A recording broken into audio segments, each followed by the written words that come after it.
তো আমাদের কি করতে হবে?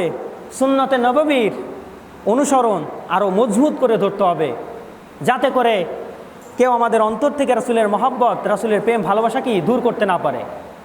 আজ একদল লোক দেখেন আস্তে আস্তে কী পরিমাণ মুসলমানদের অন্তর থেকে রাসূলের প্রতি, রাসূলের মহব্বত দূর করে দিয়েছে, রাসূলের প্রতি বিদ্বেষ তৈরি করতেছে। বিশ্বের বিভিন্ন দেশ আছে অমুসলিম, সেখানে আল্লাহর কোরআনকে অবমাননা করা হয়, সেখানে রাসূলের শান মানে নিয়ে অবমাননা করা হয়। সেটা মানা যায়, সেটা কি একদিকে মানা যায়, সেটা অমুসলিমদের রাষ্ট্র, সেখানে হয়তোবা সেই কোরআনের প্রতি তাদের ভালোবাসা নেই, মানা যায়, সেখানে হয়।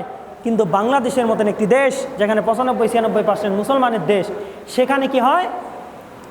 কোরআন অবমাননা হয়, তাও প্রকাশ্যে, কি ভিডিও করে আবার অনলাইনে প্রচার করে। বাংলাদেশের মতন রাষ্ট্রে কোরআনকে প্রকাশ্যে অবমাননা করা হয়, রাসূলের শান মানকে, আকাশচুম্বী শান মানকে কি করা হয়?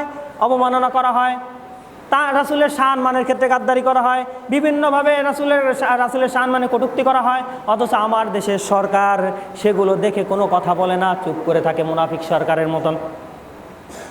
মুনাফিকরা কি পরিমাণ ভয়ঙ্কর! কাফেররা কি স্পষ্ট মুসলমানের বিদ্বেষী, কাফেররা কিন্তু প্রকাশ্যে মুসলমানের শত্রু, বিধর্মীরা। কিন্তু মুনাফিক কিন্তু সব থেকে বেশি ভয়ঙ্কর। আপনার ভিতরে বসে থাকবে মুসলমানে, আপনার পাশে বসে থাকবে, আপনার সাথে মিলতাল কত বন্ধুত্বপূর্ণ সম্পর্ক, কিন্তু দেখবেন যে আপনার কাছ থেকে সব তথ্য শুনে শুনে আরেকজনের কাছে বলবে। এগুলো কি বেশি ভয়ঙ্কর? আপনি যাকে চিনেন যে সে আমার শত্রু, আপনি কি তার কাছে, সে আসলে কি আপনি গোপন কথা বলবেন? যে আপনার বন্ধু তার কাছেই তো বলবেন। কিন্তু ওই বন্ধু যদি মুনাফিক হয় তাহলে তো আপনি ধরা খাবেন না? তো মুনাফিকরা সব থেকে বেশি ভয়ঙ্কর। এই মুনাফিক যারা এরকম মুনাফিকি স্বভাব আছে তাদের মধ্যেই ঝামেলা। আমার দেশে কোরআন অবমাননা হয়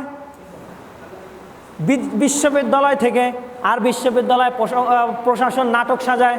কি নাটক সাজায়? তার মাথায় সমস্যা, তার মাথায় সমস্যা, তিনি মদ খায়, গাঁজা খায়, নেশা করে,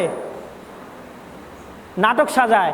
তাহলে আমার কথা হলো, আপনার এত বড় ইউনিভার্সিটি, এই ইউনিভার্সিটিতে, আপনার এত বড় একটা ইউনিভার্সিটিতে একজন পাগলকে আপনি ভর্তি করান, আপনার এই সাইনবোর্ড চেঞ্জ করে দেন, লিখে দেন এখানে পাগলের ইউনিভার্সিটি। কথা বলেন।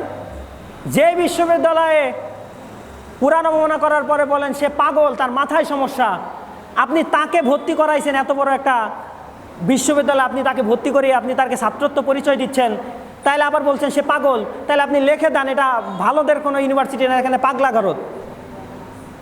তারপরে প্রশাসন কোনো ব্যবস্থা নেয় না, প্রশাসন সেগুলো তামাশা দেখে। এটাতে নতুন করে আলোচনা আর একটা বিষয় আনে, তারপরে এটা ধামাচাপা দিয়ে দেয়, আর কোনো শাস্তি হয় না। যার কারণে দিন দিন এগুলো হচ্ছে মুনাফিকি স্বভাব। আর এই কারণে দিনকে আছে কি মুসলমানের এই যে অবমাননার যে মাত্রাটাই রাস্তাতে বেড়ে যাচ্ছে। হওয়ার হামাশায় দেখবেন কোরআনের অবমাননা হয়, রাসূলের শানমানের অবমাননা হয়, কোনো আইন নাই।